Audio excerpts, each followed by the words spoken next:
तो चर दशा के कुछ नियम है, ठीक है। जैसे हमने कुछ नियम पहले भी पढ़े थे, आप उसमें हमने राजयोग वगैरह भी पढ़े थे। तो किसी भी दशा को एनालिसिस करने के लिए कुछ और नियम भी हैं, वो मैं आपको बता देता हूं, आप लिखना चाहो लिख लो, है ना। इसमें राशियों की दशाएं होती है, चर दशाएं हमने हमें पता ही है ना। अब मान लीजिए हमें कोई भी दशा का, किसी भी चर दशा का हमें एनालिसिस करना है, ठीक है।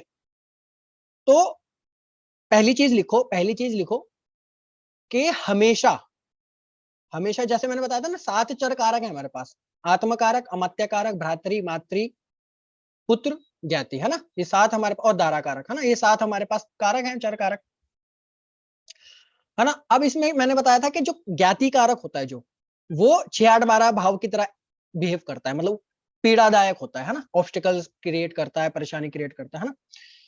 तो वो जो ज्ञाति कारक है, वो जिस भी राशि में बैठा होता है, उस राशि की दशा अंतरदशा कुछ ना कुछ कष्ट प्रदायक, मतलब कष्ट देती है ना। ये मैंने बताया था ना।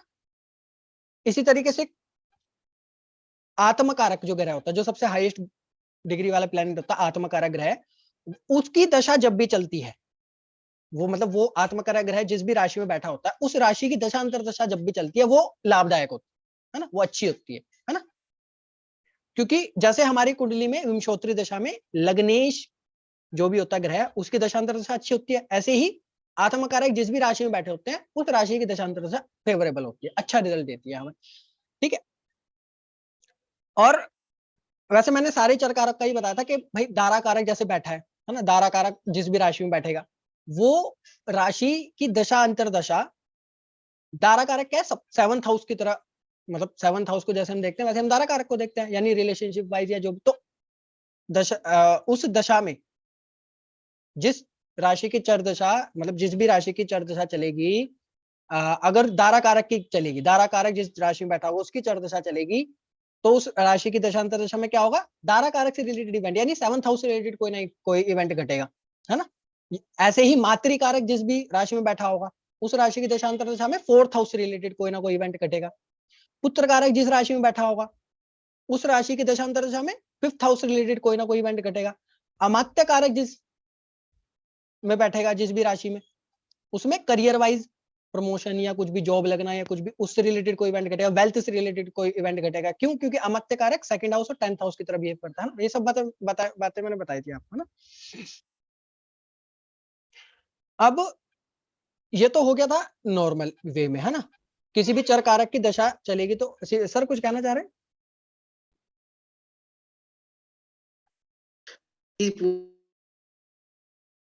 चलिए, हाँ जी सर। हेलो। हाँ जी, हाँ जी। जैसे आपने कहा ना, जो अमात्य कारक या जो आत्मा कारक, जो ये होते हैं भाव ग्रह, मतलब तो इसमें डिग्री का कोई वो नहीं होता, जैसे बताते हैं ना 0 से 6 डिग्री तक नहीं नहीं नहीं प्रौढ़ नहीं अवस्था में रहता है, ऐसा कुछ वो? नहीं सर, ये चीज जो है ना सर, 0 से 6 डिग्री, 6 से 12 डिग्री, 12 से 18 डिग्री, ये जो अवस्थाएं हैं, ये असल में वैसे सूत्र ये नहीं है, मतलब ये सूत्र इस तरीके से इसमें नहीं है पाराशर में, और ना ही मैंने पढ़ाया था आपको भी, है ना। आपको मतलब इस कोर्स में मैंने नहीं पढ़ाई, आपने शायद पहले नहीं पढ़ा पढ़ा। होगा। हाँ, है ना। वो क्यों नहीं मैंने पढ़ाया, वो मैंने इसीलिए नहीं पढ़ाया क्योंकि ये वास्तविकता में पाराशर, बृहत पाराशर होरा शास्त्र का मूलतः श्लोक नहीं है ना। ये श्लोक एक दूसरा ग्रंथ है, नरपति जयचर्या करके, उसका श्लोक है ये किसी ने बहुत टाइम पहले वहां से इसमें डाल दिया था, किसी ने वो श्लोक, और वहां से वो प्रथा चलती हुई आ रही है कि राइटर्स वो जो उसको श्लोक को वो डालते हुए आ रहे हैं, बट वो श्लोक वास्तविकता में से इसका नहीं है। मतलब किसी भी प्लेनेट की स्ट्रेंथ देखने के लिए ये कोई मेथड नहीं है, मतलब सही जो पॉइंट है वो क्यों नहीं है, क्योंकि आप खुद सोचिए कि एक तरफ तो हम कह रहे हैं कि एक जो प्लेनेट हाईएस्ट डिग्री पे है वो हमारा आत्मकारक बनता है ना। यानी अब जैसे इस कुंडली में ये जो है शनि, वो 28 डिग्री का है, वो आत्मकारक बना हुआ है, ठीक है। अब हम कह रहे हैं कि 28 डिग्री का आत्मकारक बनता है, यानी बहुत बढ़िया प्लेनेट जो होता है, आत्मकारक यानी बढ़िया प्लेनेट होता है हमारा, है ना, जो हमारे आत्म के बारे में बताता है, हमारे व्यक्तित्व के बारे में बताता है। और दूसरी तरफ हम क्या कह रहे हैं, अगर हम ये वाला सूत्र लगाएं कि भाई 28 डिग्री वाला प्लेनेट मृत अवस्था में हो जाता है ना। तो ऐसा हो नहीं सकता ना, मतलब आप खुद सोचिए कि ऐसा कैसे हो सकता है कि वो प्लेनेट, और हम दूसरी तरफ ये कहते हैं कि जो सबसे लोएस्ट डिग्री प्लेनेट होता है यानी 0 से 6 डिग्री, अब जैसे इसमें दारा कारक कौन बना हुआ है, जुपिटर बने हुए हैं 7 डिग्री के, हम इनको क्या कहेंगे जुपिटर। कि ये बाल्यावस्था में, तो ये पर ये दारा कारक बन गए हमारे जैमिनी के नियम के अनुसार, है ना। तो और जैमिनी पाराशर से अलग तो है नहीं, जैमिनी ऋषि तो बाद में आए, 500 साल बाद आए पाराशर जी के, उन्होंने उनके काम को और ज्यादा आगे बढ़ाया, ना कि मतलब कुछ नेग्लेक्ट नहीं करा उन्होंने, और आगे बढ़ाया। तो इसीलिए जैमिनी में भी इसका सूत्र कहीं नहीं मिलता, ये वाला बाल्यावस्था, ये वाला। तो कहने का मतलब मेरा ये है, ये चीज हमें इस हमारे वैदिक ज्योतिष में यूज नहीं करनी, ये कोई भी मतलब ये अमान्य है, ये मान्य नहीं है, ठीक है, इसको भूल जाओ। ठीक है, ठीक ठीक है, ठीक इस है, नियम ठीक को, है, ठीक है। हाँ। स्ट्रेंथ देखने के लिए जो हमने नियम जो मैंने बताए थे, जो पढ़े थे हमने, बस उन्हें ही यूज करना, ठीक है, जो मैंने बताए थे। जैसे कोई ग्रह उच्च का है, अपनी राशि का है, फिर मित्र राशि का है, फिर मतलब डिक्रीजिंग ऑर्डर बजा रहा हूँ, तो वो इसी तरफ से उस हिसाब से उसकी स्ट्रेंथ कम होती रहती है। उसके बाद मैंने बताया था कि वो प्लेनेट षड वर्गों में, पापी राशियों में गया है, शुभ राशियों में गया, उस हिसाब से उसकी स्ट्रेंथ बढ़ जाती है। षड बल से हम स्ट्रेंथ देखते हैं, या फिर हम सूर्य से कितना दूर है ग्रह, उस हिसाब से स्ट्रेंथ देखते हैं, खास करके चंद्रमा के तो देखते ही है, बाकी ग्रहों की भी इस तरीके से ही देखते हैं। तो कहने का मतलब है उस हिसाब से स्ट्रेंथ देख, कोई ग्रह वक्री हो गया उसको अलग से स्ट्रेंथ मिल जाती है, चेष्टा बल मिल जाता है। तो वो है, वो सारे मेथड्स हैं। या जो मैंने बताया था कि 4th हाउस में चंद्रमा और शुक्र बली होते हैं, 7th हाउस में शनि, दशम भाव में सूर्य मंगल, लग्न में गुरु बुध, है ना। तो कहने का मतलब वो सारे नियम लगाने स्ट्रेंथ के लिए, ये वाला नियम नहीं लगाना, ठीक है। चलिए, अब मैं आपको बता रहा था कि आत्मकारक ग्रह मतलब जितने जो भी चर कारक ग्रह हैं, वो जिस भी राशि में बैठेंगे, उस राशि की दशा अंतर दशा में, उस चर राशि की दशा अंतर दशा में उस कारक से रिलेटेड इवेंट घटते हैं, ठीक है। ये तो एक चीज हुई, है ना।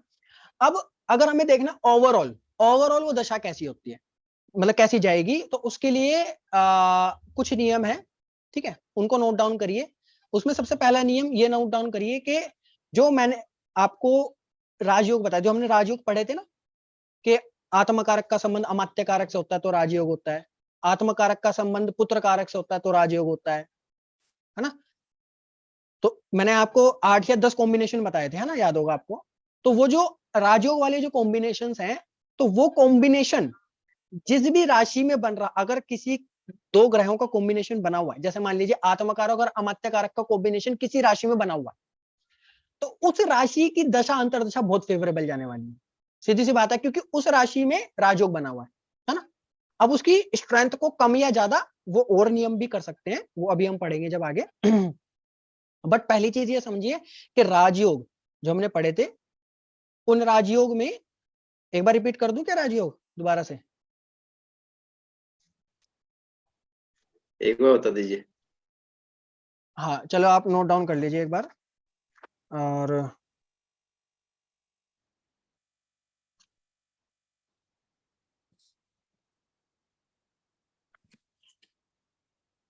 देखो, सबसे पहला राजयोग होता है आत्मकारक का संबंध अमात्य कारक से, ये पहला राजयोग है। आत्मकारक का संबंध अमात्य कारक से, है ना। दूसरा, आत्मकारक का संबंध पुत्र कारक से, थोड़ा जल्दी जल्दी बता रहा हूं क्योंकि पहले भी हम कर चुके हैं, है ना। दूसरा, आत्मकारक का पुत्र कारक से, है ना। तीसरा, आत्मकारक का दारा कारक से, आत्मकारक का दारा कारक से। चौथा, आत्मकारक का फिफ्थ लॉर्ड से, पंचमेश जो भी होगा कुंडली का, अगर उससे संबंध है आत्मकारक का, ये भी राजयोग है। छठा, अमात्य कारक का पुत्र कारक से, अमात्य कारक का पुत्र कारक से, ठीक है। पांच पांच हो गए, अमात्य कारक का पुत्र कारक से। इसके बाद छठा लिखो, अमात्य कारक का दारा कारक से, ठीक है, अमात्य कारक का दारा कारक से। इसके बाद अमात्य कारक का फिफ्थ लॉर्ड से, है ना, जैसे आत्मकारक के साथ हमने फिफ्थ लॉर्ड का करा, ऐसे ही अमात्य कारक के साथ फिफ्थ लॉर्ड, ये भी राजयोग है। इसके बाद पुत्र कारक का दारा कारक से, पुत्र कारक और दारा कारक, फिफ्थ और सेवंथ वाला जो होता है, पितृ पुत्र और दारा, इन दोनों का संबंध भी राजयोग है। पुत्र कारक का फिफ्थ लॉर्ड से, पुत्र कारक का पंचमेश से संबंध भी राजयोग है।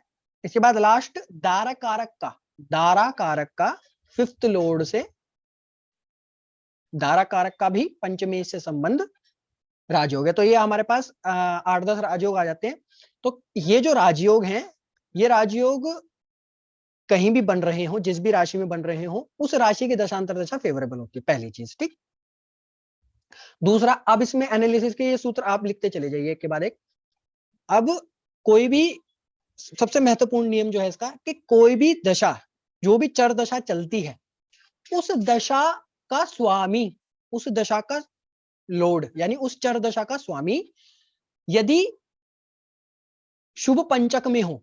शुभ पंचक मींस, शुभ पंचक जो ये यूज करा जाता है वर्ड, ये करा जाता है उच्च, उच्च का हो ग्रह, ठीक है, मित्र राशि का हो, ठीक है, इसके बाद स्वराशि का हो, सॉरी, उच्च का हो, स्वराशि का हो, मित्र राशि का हो, इसके बाद शत्रु राशि का हो, और फिर नीच का हो, है ना। ये 5 हमारे पास चीजें आ जाती है ना डिक्रीजिंग ऑर्डर में। उच्च, स्वराशि यानी अपनी राशि का, फिर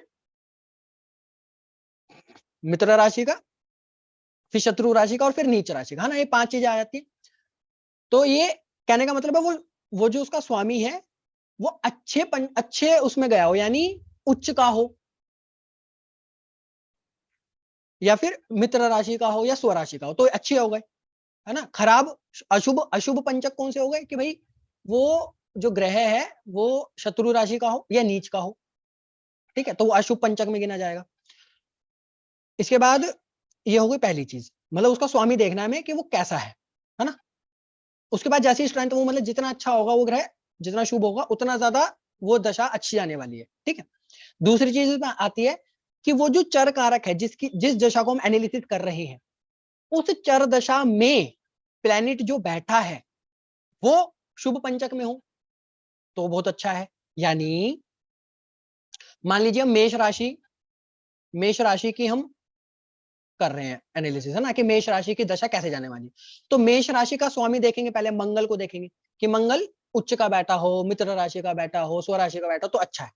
इसके बाद हम कह रहे हैं कि वो जो मेष राशि है उसमें भी अगर कोई ग्रह बैठा है तो वो ग्रह वो बैठा हो जो वहां पर उच्च का हो या मित्र राशि का। यानी इस मेष राशि में यदि सूर्य बैठे हो, सूर्य उच्च के हो जाते हैं मेष राशि में, तो अच्छा हो गया।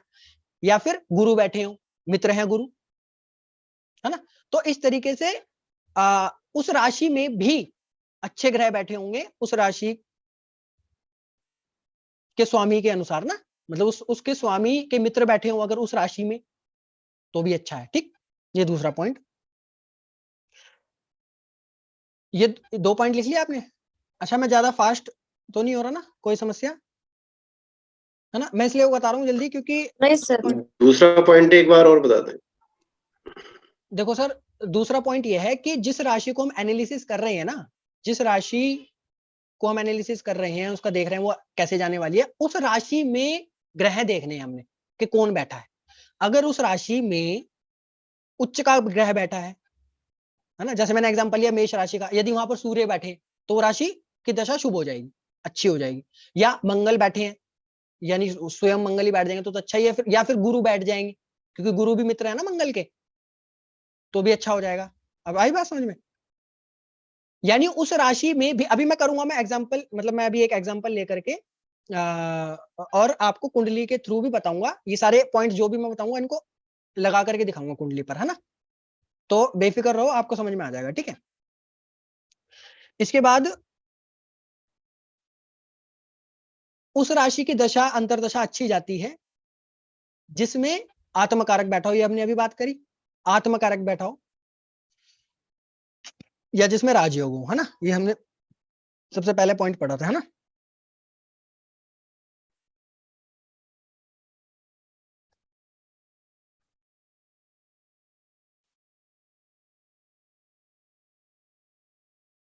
इसके बाद एक पॉइंट और लिखो, ये भी बहुत महत्वपूर्ण पॉइंट है, कि जिस राशि की दशा चल रही है, मतलब जिस राशि को भी हम एनालिसिस कर रहे हैं, उस राशि, वो जो राशि है वो आत्मकारक से कहां गई, ये देखना है हमें कि वो आत्मकारक ग्रह से कहां गई, है ना। आत्मकारक ग्रह से यदि वो राशि केंद्र में होगी, यानी 1 4 7 10, है ना, लग्न चतुर्थ सप्तम दशम, यदि आत्मकारक से वो राशि केंद्र में होगी तो वो राशि की दशा अच्छी जाने वाली है। ये भी एक, मतलब ये अच्छे वाला पॉइंट बता रहा हूं मैं सारे आपको, है ना, बुरे भी बता रहा हूं साथ साथ, मतलब अगर वो 6 8 12 में होगी आत्मा कारक से तो खराब है ना, बट यदि केंद्र में होगी तो सबसे बढ़िया मानी जाती है, सबसे शुभ मानी जाती है ना। और उसका स्वामी भी देखना है हमें, जिस राशि को हम एनालिसिस कर रहे हैं वो राशि भी आत्मकारक से यदि केंद्र में होगी तो अच्छा है, यदि उसका स्वामी भी आत्मकारक से केंद्र में हो जाएगा तो भी बहुत शुभ हो जाएगा। ठीक है, आत्मकारक से वो राशि केंद्र में होगी तो अच्छा है, या फिर उसका स्वामी, उस राशि का स्वामी आत्मकारक से केंद्र में होगा। दोनों चीज देखनी है, राशि भी देखनी है, उसका स्वामी भी देखना है। ठीक है, केंद्र में होगा बहुत शुभ, बहुत अच्छी वो दशा जाने जाएगी। ठीक है,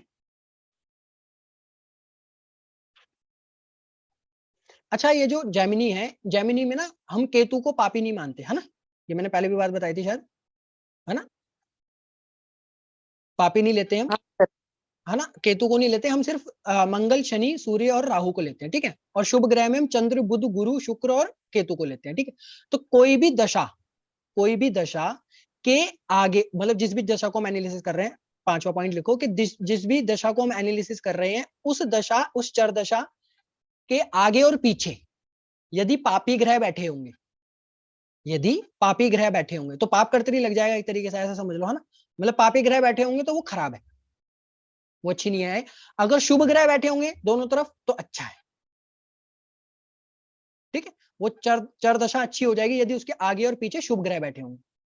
ठीक है, यहां पर केतु को पापी नहीं लेना, है ना, केतु को शुभ में लेना है। ठीक है,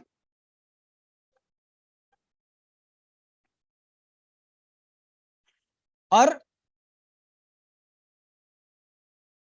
इसके बाद लिखो थोड़ा, इसके बाद अगला पॉइंट लिखो कि जिस भी चर दशा को एनालिसिस हम कर रहे हैं उस दशा पर गुरु या बुध की स्पेशली, मतलब शुक्र भी शुभ होते हैं ऐसे तो, है ना, चंद्रमा भी हम लेते हैं इसमें, केतु को भी, बट स्पेशली गुरु और बुध की यहां पर बात करी गई है कि गुरु और बुध यदि उस राशि को दृष्ट कर ले, अच्छा दृष्टि यहां पर चर वो वाली लेनी है हमारी जैमिनी वाली, है ना, कि चर राशि स्थिर को देखती है, स्थिर राशि चर को देखती है, द्वि स्वभाव एक अपने से एक दूसरे को देखती है ना, तो वही वाली दृष्टियां यूज करनी है। गुरु और बुध यदि उस राशि को देख लेंगे, उस चर राशि को जिसकी दशा हम एनालिसिस कर रहे हैं, तो वो शुभ हो जाएगी, उसमें शुभता आ जाएगी। ठीक, गुरु और बुध, स्पेशली गुरु और बुध को लिया गया है। ठीक है, इसमें शुक्र और मतलब जो भी बाकी शुक्र चंद्र केतु और भी, मतलब ये भी देख लेंगे तो और अच्छा हो जाएगा, बट स्पेशली गुरु और बुध को बोला है इन्होंने। पापी ग्रह देखेंगे तो खराब है ना, पापी ग्रह संबंध बनाएंगे देखेंगे तो खराब है, बट शुभ ग्रह बनाएंगे, और शुभ में भी स्पेशली गुरु और बुध की बात कही गई है। ठीक, इसको नोट डाउन कर लीजिए।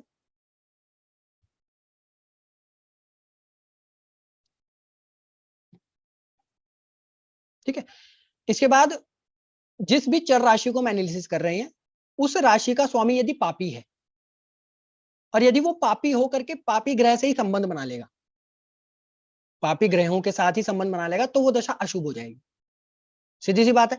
मतलब यदि हम मेष राशि को एनालिसिस कर रहे हैं, सिंह राशि को कर रहे हैं, समझ रहे हो,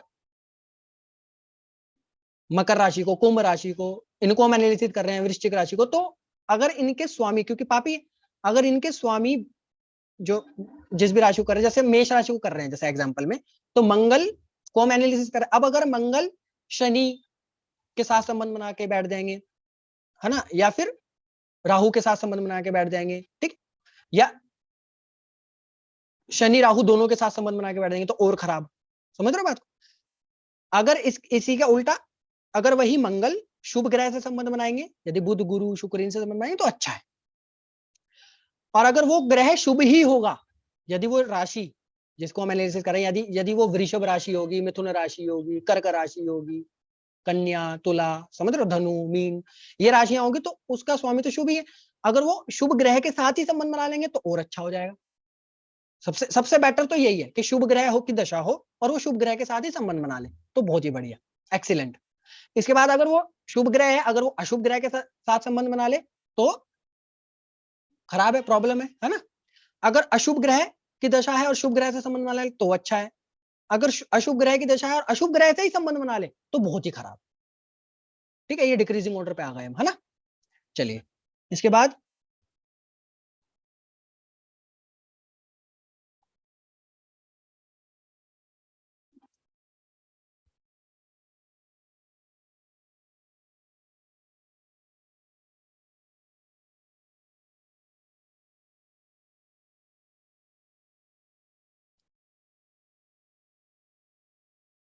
ठीक है, तो ये मोटे मोटे नियम मैंने आपको बता दिए। ठीक है, अब इसके बाद कुछ नियम दशा लग्न वाले हैं, जो हमने पिछले उसमें भी पढ़े थे क्लास में, है ना, कि उस राशि को लग्न में ले जाना है, लग्न बना देना है, दशा लग्न सिस्टम, है ना, जो हमने विंशोत्तरी में भी करा था। इसमें भी सेम टू सेम करते हैं, है ना। उस राशि को दशा में ले जाते, लग्न में ले जाते हैं, और लग्न में ले जाकर के देखते हैं कि वहां से पंचम में कौन गया, छठे में कौन गया, सप्तम में कौन गया, है ना। यदि उस चर दशा से, यदि उस चर दशा से, मतलब उसको लग्न बनाओ और वहां से पंचम नवम में शुभ ग्रह होंगे तो बहुत बढ़िया है। ठीक है, मतलब उस भाव की वृद्धि हो जाएगी और ज्यादा, है ना, उस भाव से रिलेटेड और अच्छे फल मिलेंगे। और यदि उस चर दशा से कोई भी, मतलब किसी भी भाव को ले सकते हैं हम, यदि मान लो हम पंचम भाव को एनालिसिस करना चाह रहे हैं, मतलब उस दशा में, अब हम इवेंट्स पे आ गए, जैसे अब हम देखना चाह रहे हैं कि अगर उस चर दशा में बच्चों से रिलेटेड या पढ़ाई से रिलेटेड या इंटेलिजेंस से रिलेटेड वगैरह वगैरह पंचम भाव से रिलेटेड कैसा रहेगा, तो हम क्या करेंगे, उस चर दशा को लग्न में ले आएंगे, वहां से पंचम भाव देखेंगे। अगर वहां से पंचम भाव में शुभ ग्रह बैठे होंगे, शुभ ग्रह दृष्ट कर रहे होंगे उस पंचम भाव को, उस दशा से, तो बढ़िया है। यदि इसका उल्टा, अगर पंचम भाव में अशुभ ग्रह बैठे होंगे, अशुभ ग्रह संबंध बना रहे होंगे, तो खराब, है ना। अगर उस चर दशा से, ये बात हमने पहले भी बताई करी थी, है ना, ये वाला पॉइंट करा था, याद होगा आपको, कि उस दशा से पंचम भाव में यदि पुत्र कारक ही आ जाएगा, यदि पुत्र कारक ही आ जाएगा तो बढ़िया, यानी कोई ना कोई इवेंट घटेगा पंचम भाव से रिलेटेड। क्यों? क्योंकि पुत्र कारक भी पंचम भाव को दिखाता है, और अगर वो चर दशा से पंचम में आ गया तो वो घटना घटा देगा, है ना।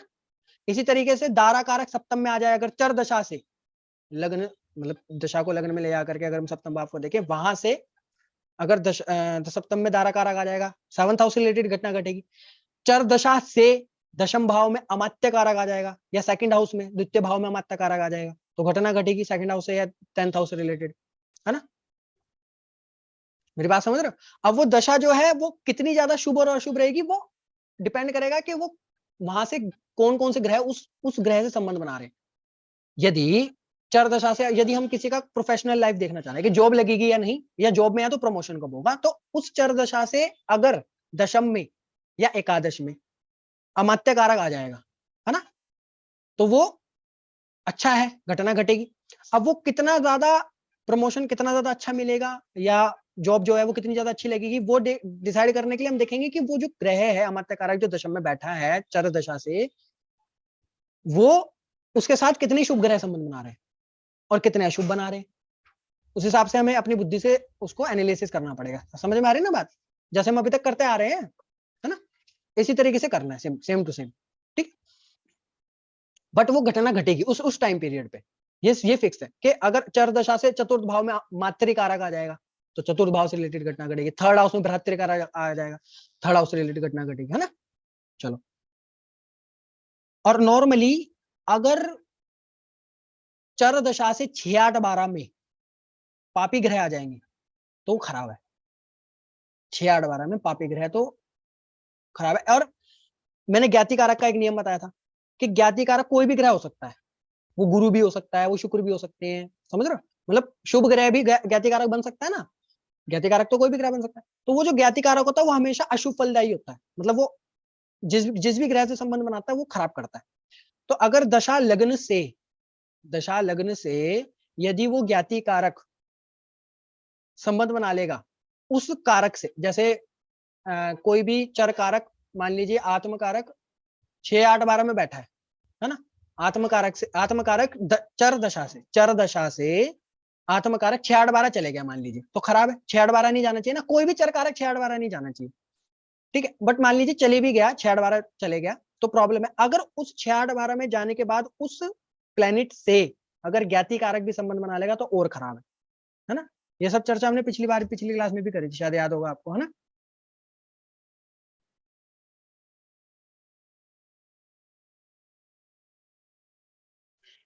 अब इसके बाद ये तो हो गए, ये सारे नियम इसके कंप्लीट हो गए, किसी भी दशा को एनालिसिस करने के लिए सारे नियम हो गए। अब इसके बाद एक इसमें और चीज आती है, गोचर। इसमें हम गोचर को भी अप्लाई कर सकते हैं। गोचर को कैसे अप्लाई कर सकते हैं कि वो जो जिस भी दशा को हम एनालिसिस कर रहे हैं, जिस भी चर दशा को हम एनालिसिस कर रहे हैं, उस दशा का स्वामी, मतलब वो उस चर दशा का स्वामी, जैसे हमने मेष राशि को लिया हुआ शुरू से, तो मेष को ही लो, तो मेष में यदि मंगल को हम पकड़ रहे हैं, तो मंगल मेष की दशा चल रही है मान लीजिए, ठीक है, तो हम देखेंगे कि मंगल कहाँ गोचर कर, अगर मंगल मित्र राशियों, अपनी मित्र राशियों में गोचर करेंगे शुभ ग्रहों के संबंध में, तो वो गोचर अच्छा है, मतलब हमें उस प्लेनेट को ही देखना है, जैसे मेष राशि की दशा चल रही है तो मंगल को देखना है कि उसका गोचर कैसा है, अगर वो शुभ राशियों में करेगा, शुभ भावों में करेगा, शुभ ग्रहों के साथ करेगा, तो वो टाइम पीरियड अच्छा रहेगा, अशुभ ग्रहों के साथ करेगा, अशुभ राशियों में करेगा, तो वो गोचर अच्छा नहीं है। तो इस तरीके से हम उस प्लेनेट के थ्रू गोचर भी देख सकते हैं अप्लाई करके, ठीक है, ये पॉइंट भी क्लियर हुआ गोचर का, थोड़ा सा ये समझ में, अभी मैं इसको अप्लाई करके दिखाऊंगा आपको वैसे, है ना, बट ये पॉइंट भी क्लियर हुआ गोचर वाला। हाँ सर। ठीक है, बहुत बढ़िया। ठीक है, अब मैं एक कुंडली लगाता हूं और मैं आपको ये सारे नियम लगा करके दिखा दूंगा, है ना, तो कुंडली हम ओपन करते हैं, मोदी जी की कर लेते हैं, है ना, मोदी जी कुंडली पे अप्लाई कर लेते हैं, ठीक है, ठीक है, ये कुंडली आ गई मोदी जी की। चलिए, तो अब जैसे ये कुंडली हमने लगाई, मोदी जी की लगा दी हमने, ठीक है, अब इसमें क्या है, इसमें हम दशा देखते हैं एक बार, चर दशा, तो राशि दशा में हम आए यहाँ पर, और सबसे फेवरेबल दशा हम इसमें ले लेते हैं एक बार, पहले ये ले लेते हैं जिसमें ये बने थे प्रेसिडेंट, है ना, सॉरी प्राइम मिनिस्टर बने थे ना, तो ये दशा ले लेते हैं हम, ये वाली लियो, ठीक है, 2005 से और 2016, है ना, इसी टाइम पीरियड में तो बने, तो लियो ले लेते हैं पहले, ठीक है, अभी वर्गो चल रही है, ठीक है, तो लियो को हम ले देखते हैं पहले, अब पहले लियो को देखें, लियो राशि को एनालिसिस कर रहे हैं अब हम, ठीक है, जो भी हमने सूत्र पढ़े एक एक करके उसको अप्लाई करते हैं, है ना, तो सबसे पहले देखिए कि लियो राशि में ये जो शुक्र और सूर्य है, ये शुक्र और शनि है, ये क्या है, शनि आत्मकारक है आत्मकारक, और शुक्र क्या है, अमत्य कारक। हाँ अमत्य कारक है, आत्मकारक और अमत्य कारक का क्या बनता है, राजयोग, है ना, हाँ। तो ये जो शुक्र और शनि है ये राजयोग में है, अभी हमने चर्चा करी थी कि राजयोग में यदि कोई प्लेनेट होगा, मतलब राजयोग में यदि कोई बना रहे होंगे कोई प्लेनेट, और तो उनकी दशा अच्छी जाएगी, है ना, राजतुल्य, है ना, तो राजयोगी बना हुआ है और लियो की ही दशा अभी हम एनालिसिस कर रहे हैं, तो यहाँ पर एक बेनिफिट पॉइंट हमें दिखा, प्लस पॉइंट, कि राजयोग वाली दशा है ये, है ना, चर दशा कौन सी, लियो। अब इसमें एनालिसिस करो कि इसके स्वामी सूर्य के, इसके लियो के स्वामी कौन हुए, सूर्य, है ना, सन होगा, तो सन को देखो, सन कहाँ बैठे हैं, मित्र राशि में बैठे हैं, ठीक है, मित्र राशि में बैठे हैं, बुध की राशि में बैठे हैं, और बुध के साथ बैठे हैं, बुध और केतु के साथ बैठे हैं, दो शुभ ग्रहों के साथ बैठे हैं, है ना, लियो के, अब जिस राशि को हम एनालिसिस कर रहे हैं उसके लॉर्ड, उसके स्वामी सूर्य दो शुभ ग्रहों के साथ बैठे हैं, है ना, ठीक हो गया। अब ये यहाँ पर भी ये प्लस पॉइंट है, और जिसकी राशि में बैठे हैं वो मित्र की राशि में बैठे हैं, ठीक हो गया। चलिए सर, अब हाँ बोलो। सूर्य चंद्र मंगल गुरु ये मित्र है ना, और सूर्य और बुध सम है, हाँ, तो बुध मित्र बुध मित्र मानते हैं सूर्य को, सूर्य बुध को सम मानते हैं, है ना, हाँ हाँ सम मानते हैं, ठीक है, तो यहाँ पर बुध के साथ बैठे हैं वो, तो कोई इशू नहीं है ना, कोई शत्रु राशि की हाँ राशि में तो बैठे नहीं है ना, हाँ यदि यही सूर्य शनि की राशियों में बैठे होते, मकर कुंभ में, या शुक्र की राशि में बैठे होते, तुला ऋषभ में, तो खराब था, है ना, हाँ। चलो ठीक हो गया। अब ये सूर्य को हम एनालिसिस कर रहे हैं, तो ये इनके स्वामी, ये वाला पॉइंट भी क्लियर हो गया, ठीक है, तो हमने अभी भाव देख लिया और भावेश देख लिया, सबसे पहले हमने यही देखना है कि भाव, यानी जिस राशि को हम एनालिसिस कर रहे हैं वो राशि में कौन बैठा है ना, कौन संबंध बना रहा है, उसके बाद उस राशि का स्वामी हमें देखना होता है ना, ठीक है। अब ये जो सिंह राशि है ना, इसको गुरु भी संबंध बना रहे हैं, ठीक है, मैंने बताया था ना कि भले ही,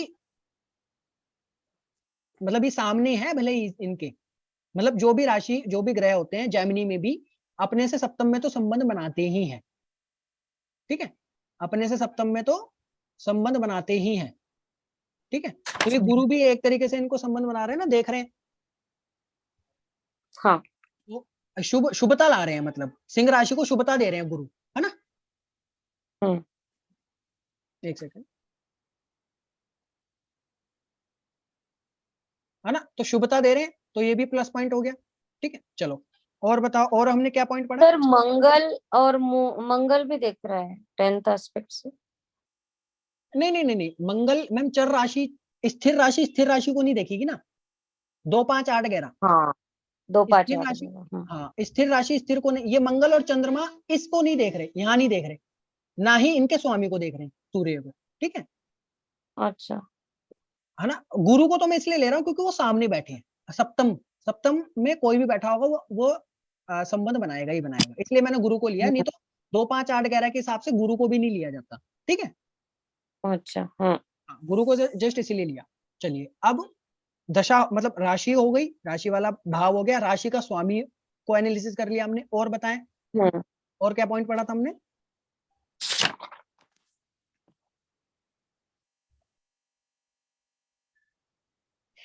और हमने पॉइंट पढ़ा था कि ये सर जिस राशि को जिस राशि की दशा चल रही है वो हाँ, एक से आत्मकारक से कहा गई। यस बहुत बढ़िया। तो आत्मकारक कौन है इस कुंडली में? आत्मकारक सैटर्न, सैटर्न है, बहुत शनि। बढ़िया, शनि है ना। तो शनि तो वहीं बैठे हैं, उसी आत्मकारक तो वहीं बैठे हैं, वो तो सिंह में ही, सिंह को हम एनालिसिस कर रहे हैं ना, तो वहीं बैठे हैं, हाँ 1 4 7 10 वही केंद्र हो गया, है ना। हाँ तो ये तो शुभ हो ही गई, मतलब आत्मकारक वाली दशा तो वैसे भी शुभ होती है, अभी हमने सबसे पहला पॉइंट यही पढ़ा था, है ना, वैसे भी अच्छी होती है। तो आत्मकारक से ये तो उस पॉइंट में ही शुभ हो गया। अब इसके स्वामी की बात करी थी कि वो जिस राशि को हम एनालिसिस कर रहे हैं उसका स्वामी आत्मकारक से कहा गया, आत्मकारक से 6 8 12 में तो नहीं चले गया, ये देखना होता ना, केंद्र में होगा तो बहुत ही बढ़िया है। तो उसका स्वामी जो है आत्मकारक से द्वितीय भाव में गया, सेकंड हाउस में, है ना, तो खराब तो नहीं है, सेकंड हाउस में गया तो खराब तो नहीं है ना। 6 8 12 में होता तो दिक्कत थी, है ना, केंद्र में होता तो और अच्छा होता, है ना, बस सेकंड हाउस में गया तो भी ठीक है ना। चलिए और कौन सा पॉइंट पढ़ा था? राशि का स्वामी भी आत्मकारक से केंद्र से, नहीं वो तो हो गया राशि का स्वामी। कोई भी दशा के आगे पीछे पापी ग्रह बैठे हैं क्या? सर हाँ हाँ सर कुछ बोल रहे हैं क्या? हाँ, आगे पीछे शुभ ग्रह या पापी ग्रह जो बोला था। हाँ तो इसमें इस राशि को हम एनालिसिस कर रहे हैं, तो इसके पीछे तो कोई नहीं है, आगे सूर्य बुध और केतु है ना। तो सूर्य बुध और केतु शुभ है, सूर्य भी यहाँ पर शुभ माने जाएंगे, क्यों? क्योंकि वो लग्नेश है, मतलब वो राशिश है, मतलब जिस राशि को हम एनालिसिस कर रहे हैं उसके स्वामी है, तो उनको हम अशुभ काउंट नहीं कर सकते, है ना। तो आगे तो 3 शुभ ही हैं ये, और पीछे कोई नहीं है, ठीक है। तो ओवरऑल ये ठीक है, मतलब, है ना। अगर आगे पीछे अशुभ ग्रह होते तो ये दिक्कत था, ये सिंह राशि में प्रॉब्लम आ जाती है ना, बट ऐसी कोई समस्या नहीं है, ठीक हो गया। अच्छा और पापी ग्रह देख रहा है क्या कोई? जुपिटर और बुध की उसकी राशि पर दृष्टि पड़ रही है तो शुभ। हाँ तो देखो पड़ रही है क्या और किसी किसी मतलब हाँ मंगल की दृष्टि पड़ रही है क्या? नहीं पड़ रही, ना ही सिंह राशि पे पड़ रही है और ना ही स्वामी पे यानी सूर्य पे पड़ रही है, सूर्य पे भी नहीं पड़ रही है ना, क्योंकि वो द्विस्वभाव राशि में बैठे हैं सूर्य, हाँ ठीक है। तो मंगल की तो पड़ नहीं रही, चंद्रमा की भी नहीं पड़ रही, है ना। गुरु की इस पे पड़ रही है, किस पे?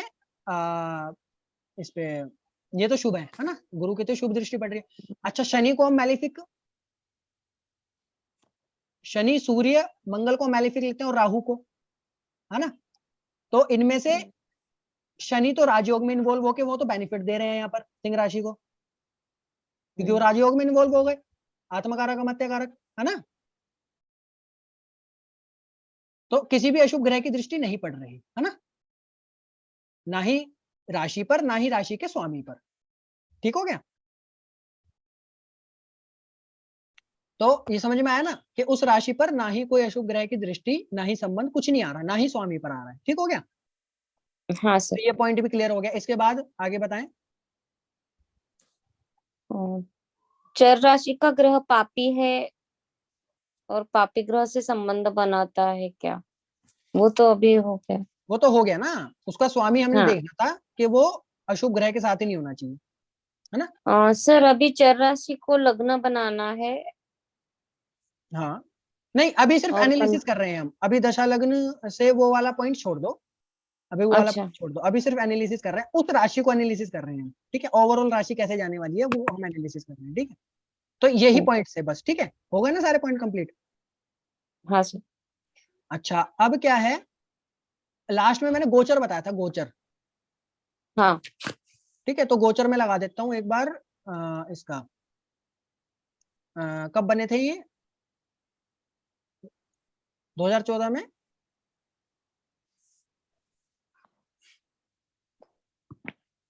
हाँ। मंथ वगैरह बताओ, कुछ याद है कब होते हैं ये? मई है, मई लगा लो चलो। मई था शायद, मई। हाँ, मई लगा लेते हैं। और दिल्ली है ना, डायली कर लेते हैं। और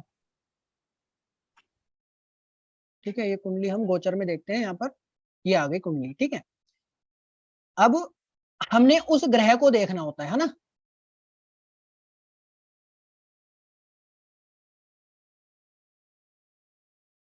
मैंने क्या बताया था कि उस ग्रह को देखना है, वो कहाँ गोचर कर रहा है उस समय। ठीक है, तो अभी हम सिंह राशि को एनालिसिस कर रहे हैं। मतलब वो ग्रह जहां अच्छी राशि में गोचर करेगा, शुभ पंचक में गोचर करेगा तो अच्छा रहेगा वो टाइम, है ना? तो अभी हम सूर्य को एनालिसिस कर रहे हैं, क्योंकि हम सिंह राशि को एनालिसिस कर रहे हैं, है ना? तो सूर्य को देख लो एक बार गोचर में। सूर्य कहाँ गोचर कर रहे थे? मेष राशि में।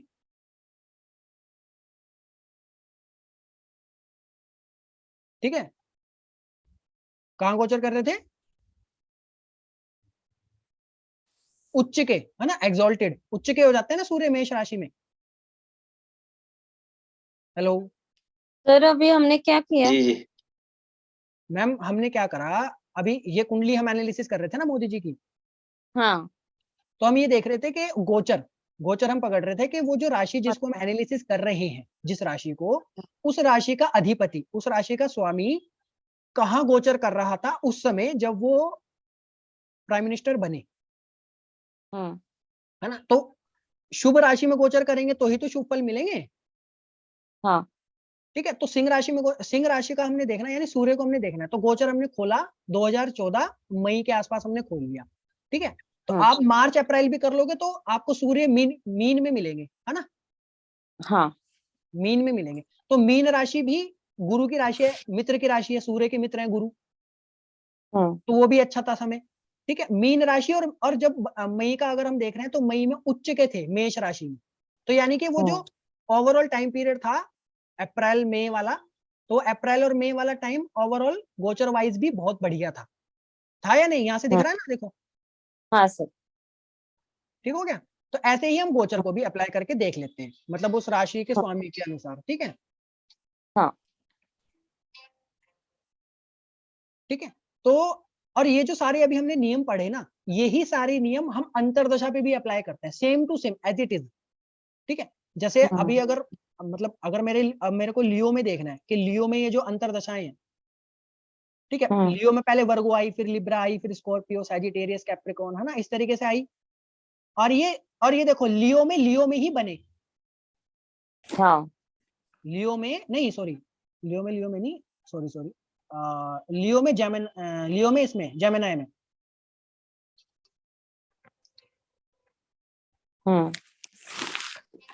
ठीक है, लियो में जेमिनाई में बने थे ये, है ना? तो जेमिनाई को भी आप एनालिसिस करोगे तो सेम टू सेम करना है। ठीक है, चलो, तो इस तरीके से हम गोचर भी देख लेते हैं, है ना? हाँ। ठीक है, अगर हम देखो, अगर हम बुध को भी एनालिसिस करें, मतलब अगर हम अंतरदशा के स्वामी को भी एनालिसिस करें गोचर वाइज, तो जेमिनाई में बुध को हम एनालिसिस कर रहे हैं। तो और बुध देखो उस समय कहाँ गोचर कर रहे थे? वृषभ राशि में। वृषभ राशि में। है ना। तो वृषभ राशि क्या है, शुक्र की राशि है, तो शुक्र यानी मित्र, मित्र की राशि में गोचर कर रहे थे बुध, ठीक है। तो अंतरदशा का गोचर भी अच्छा चल रहा था, गोचर वाइज अंतरदशा का भी। तो कहने का मतलब है जो भी नियम हमने अभी महादशा के लिए पढ़े, सेम टू सेम अंतरदशा के लिए भी एप्लीकेबल होते हैं, ठीक है। तो इस तरीके से हम किसी भी चर दशा को एनालिसिस कर सकते हैं, वो कैसी जाएगी, शुभ जाएगी, अशुभ जाएगी, ठीक है। इस तरीके से हम एनालिसिस कर सकते हैं। समझ में आई बात, ये पॉइंट सारे समझ में आए?